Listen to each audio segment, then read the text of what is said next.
Welcome back to the Double Deucy trip, day 3, here at Courtright Reservoir.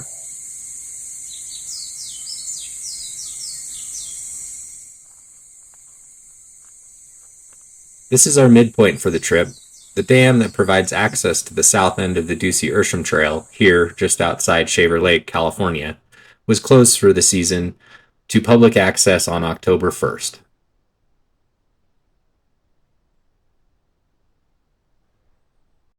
The start of the Dusy-Ershim Trail has this list of recommended vehicle equipment. Let's see how our group stacks up.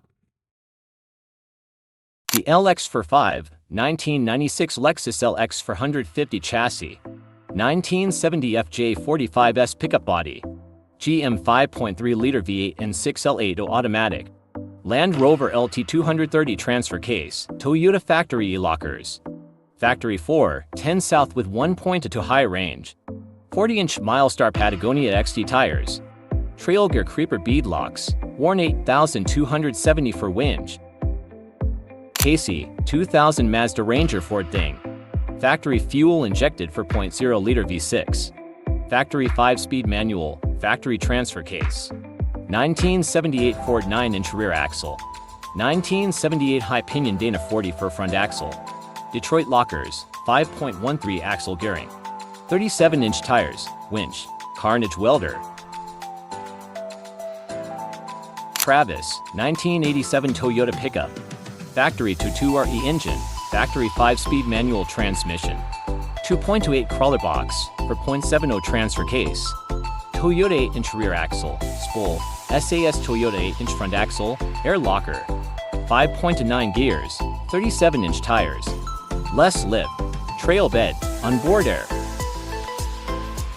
Mark, 1972 Ford Bronco, 351 Windsor, fuel injected, NP for 135 Granny 4-speed manual, Dana 20 transfer case, twin sticked, Ford 9-inch rear axle, 35 spline, true track, Dana 40 for front axle, RCV axles, e-locker, for 0.10 axle gears, 35-inch Mickey Thompson Baja Boss tires, homemade OE whole base steel bead locks, 4-link rear suspension with Ori struts, Warn M8000 winch, decades of rust, Bondo, and a magic portal that allows him to carry everything.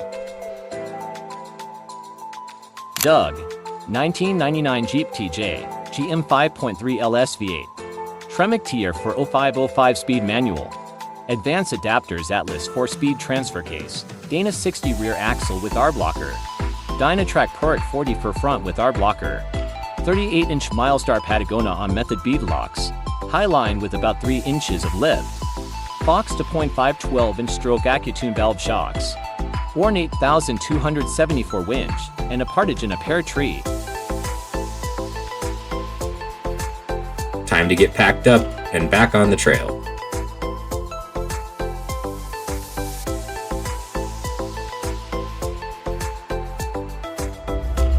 Liftoff will start in T-minus 10 seconds.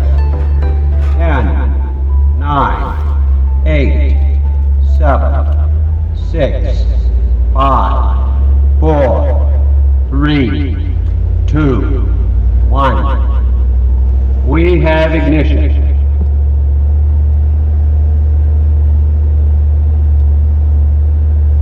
The first major obstacle when starting on the south side of the trail is Voyager Rock. I always remember it being called Chicken Rock.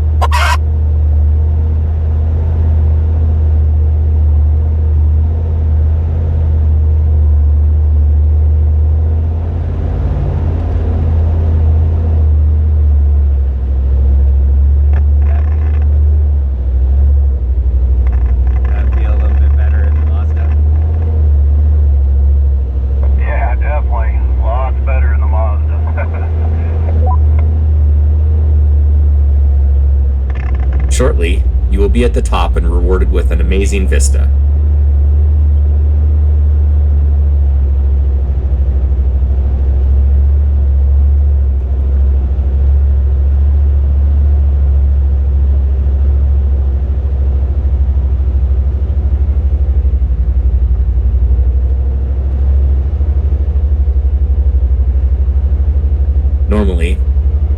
awesome view of the granite peaks above and the reservoir below, this trip was a unique look at the bare bottom of Courtright Reservoir, as it had been completely drained for the work on the dam below. Too soon, you are back into the trees off the back of Voyager Rock into Deucy Creek. The trail becomes tighter, and you always have to keep an eye out for a rock that might just jump out right in front of you.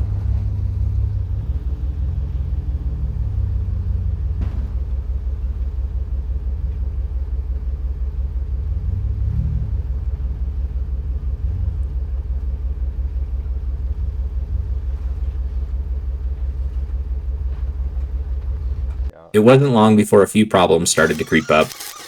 The previous trail repair on Travis's steering required more work with the Carnage welder, and he also decided it was best to trim off the mounting bolt for his hydraulic assist ram for a bit more clearance.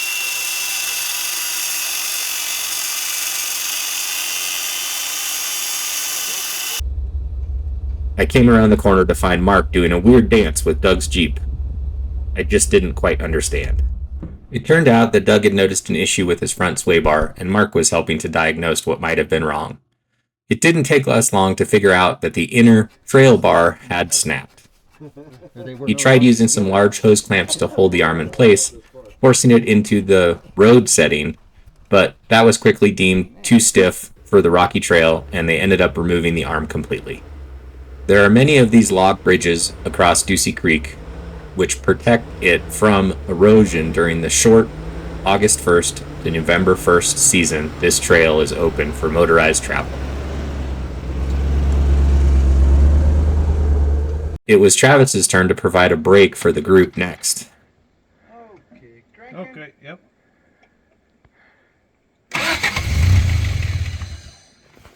Could also be One of his hydraulic assist steering hoses had gotten in a disagreement with something spinning around on the front of the engine. This, thankfully, resulted in a small hole which liberally applied an oily rust-proof coating to everything under there.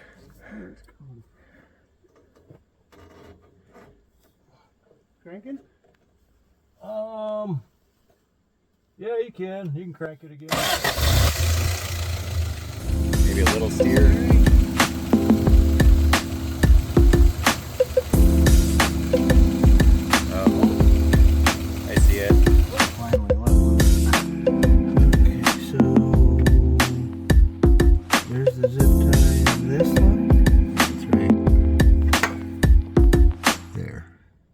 So this just rub this line. Okay.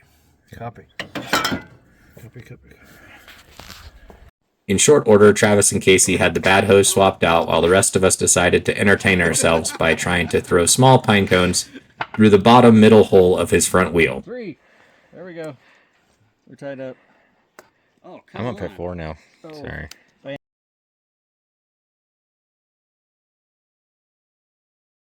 Mark wasn't 5 minutes up the trail before he noticed that he had forgotten to torque the lug nuts after the big repair on his rear axle the night before. Travis and Mark had that fixed up in no time.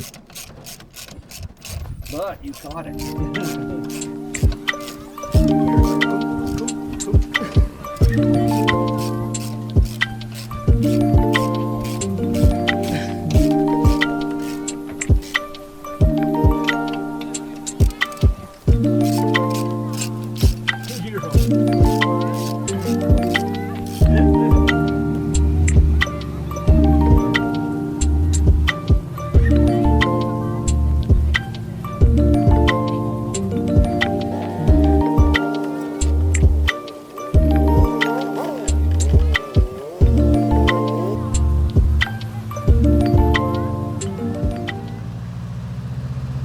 Finally, everyone was back on the trail, headed up the first switchbacks, which signal the start of Thompson Hill.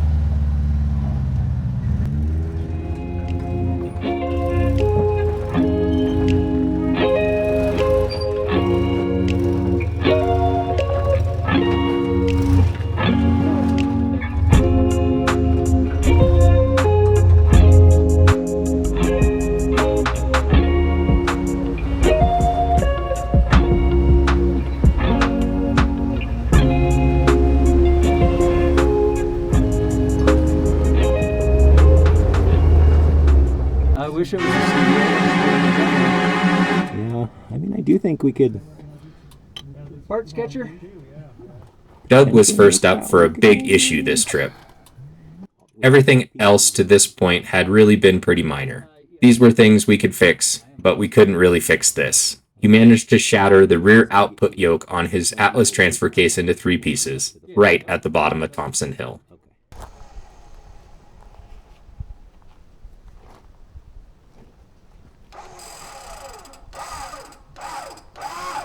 This group always comes together in times of adversity like this, and it is one of the things that I love about wheeling with this group of friends.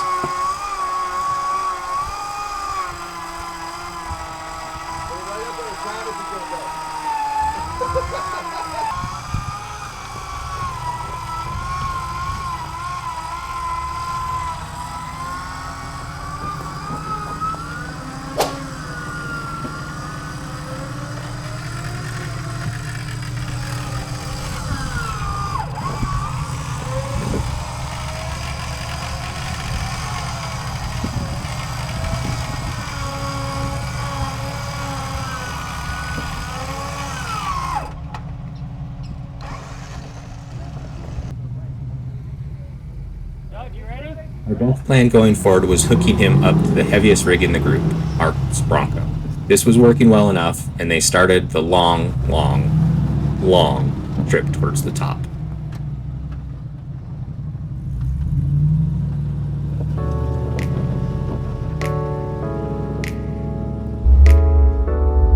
It wasn't all easy going, but Doug and Mark were able to make decent progress along the bottom part of Thompson Hill, using just a simple static pull and maybe a few bumps.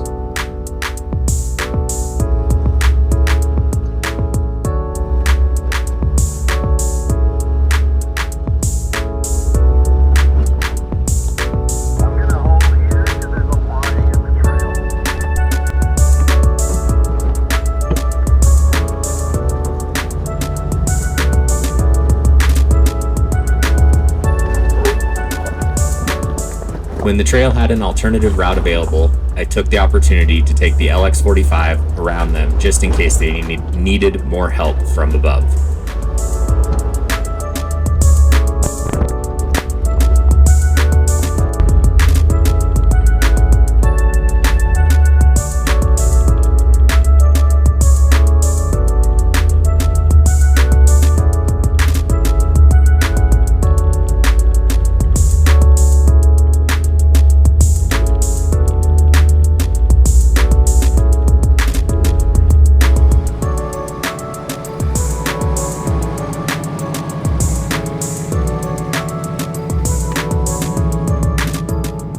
Even before the trail came back together again, they started having more difficulties.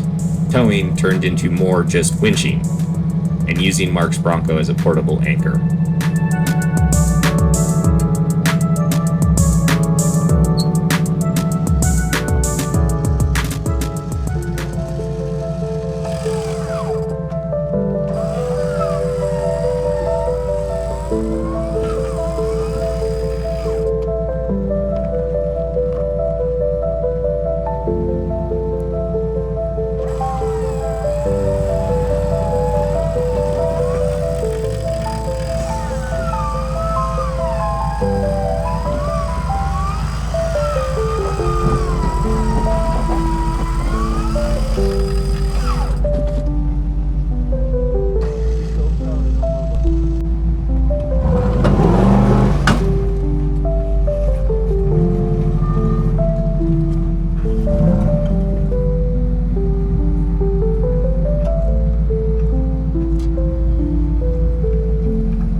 In some sections they could drive, but as things became steeper and more slippery, they ended up having to use the winch more and more.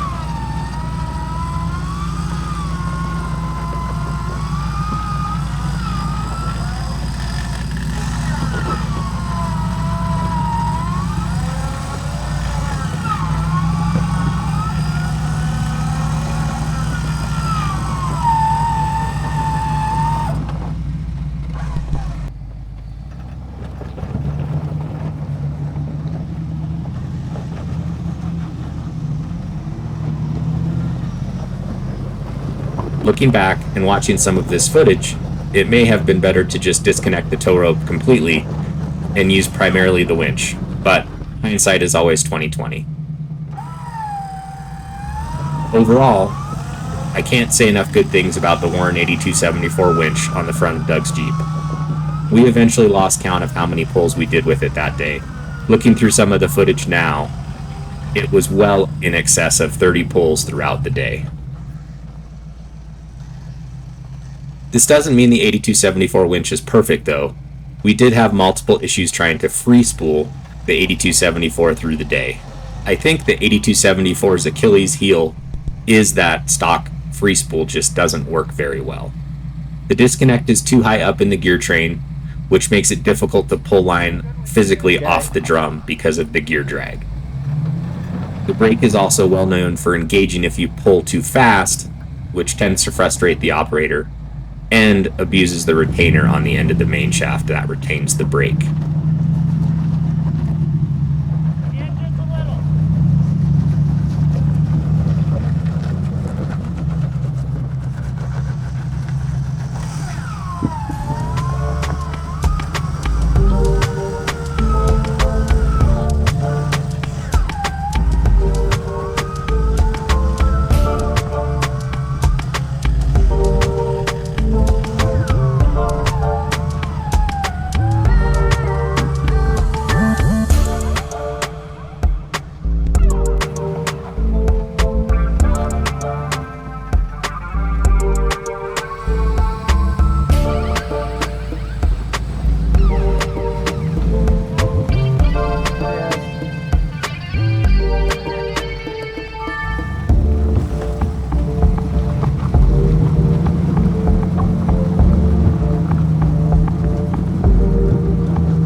Yeah.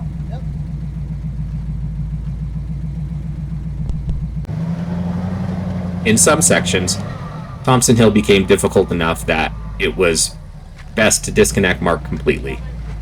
This let Doug winch through the longer, more difficult parts. This hill isn't exactly easy, even with a fully functioning four-wheel drive vehicle, let alone a wounded one with only front-wheel drive.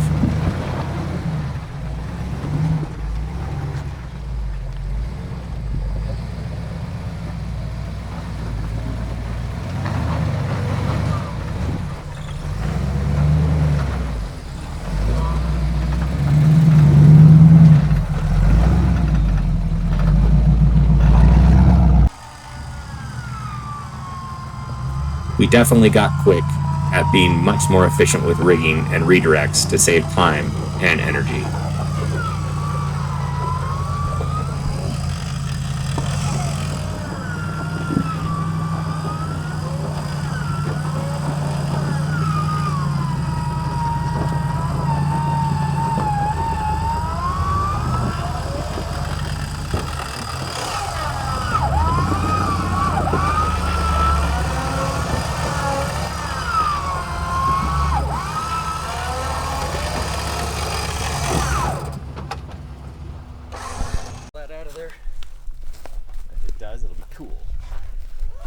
In some places, it was definitely more advantageous to use natural anchor points versus the back of another vehicle.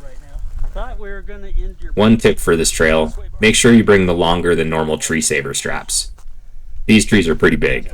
I carried 8-foot straps, others had 6-foot straps, and everyone was wishing for a 10-foot or longer version at some point. Come here to use bypasses.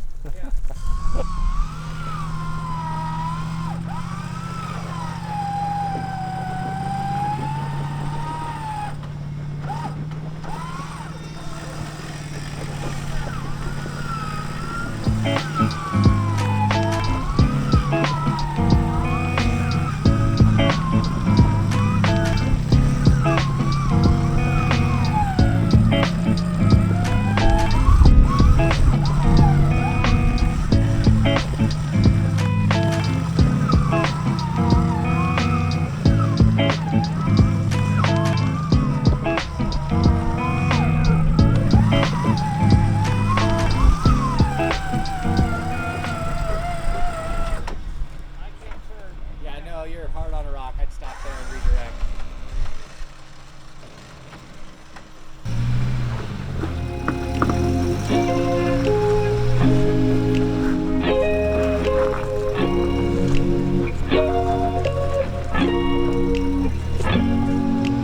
Had everyone else in the group headed up the hill too. Both Travis and Casey seemed to be making it up without much issue.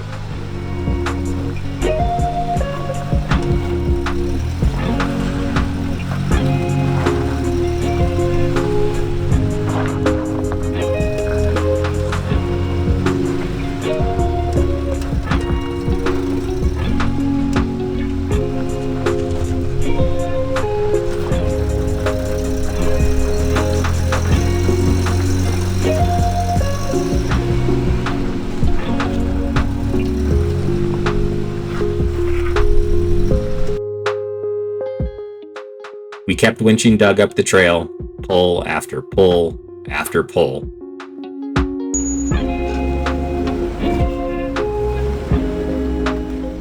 I kept bumping the LX45 up the trail ahead of everyone else, while running back to film and helping to rig the winch as needed. I also made sure to take care of everyone where I could, passing out waters, snacks, and laughs, just to try to keep spirits up.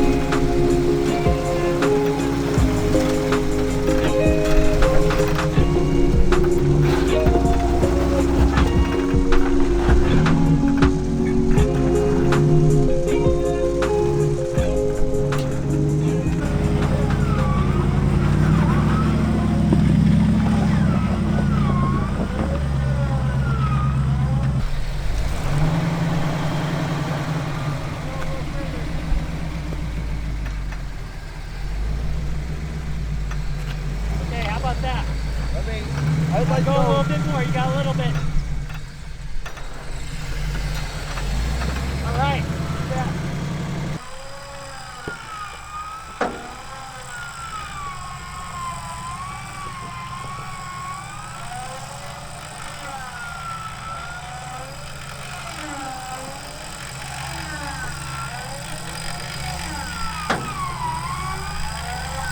Eventually, the top of Thompson Hill came into view about 4 p.m.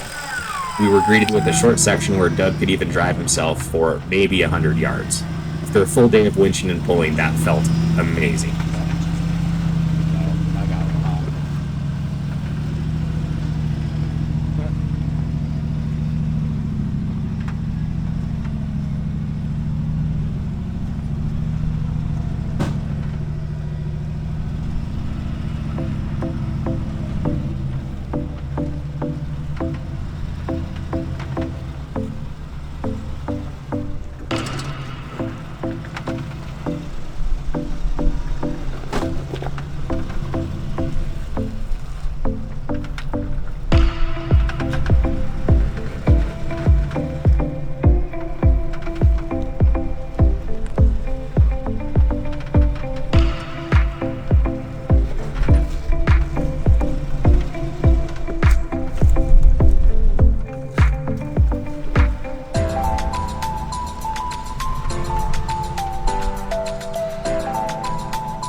Shortly after that, we decided to daisy chain my LX45 to Mark's Bronco and then to Doug's wounded Jeep.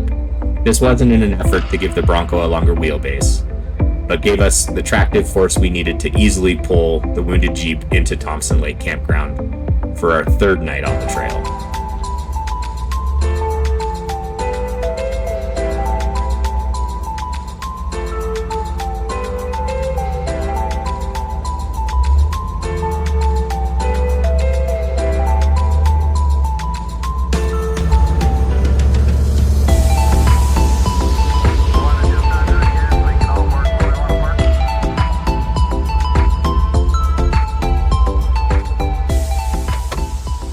It was still even light out.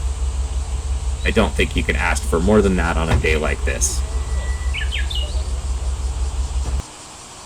After setting up camp, we tore into fixing Doug's Jeep.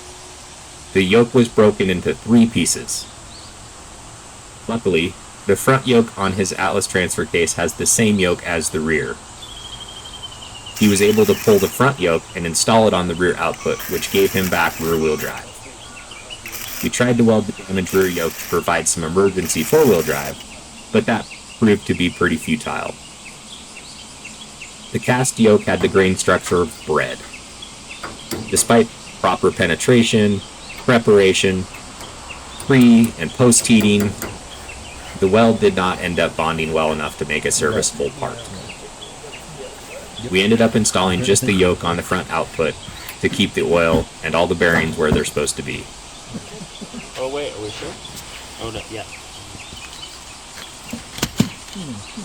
Yeah, it'll go. Do we need some tape on this guy?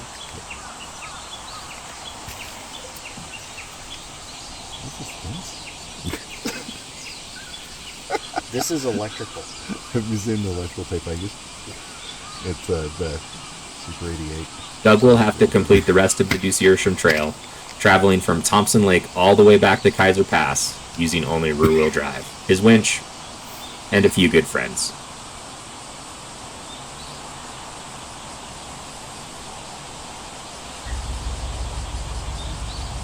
Tell them what kind it is.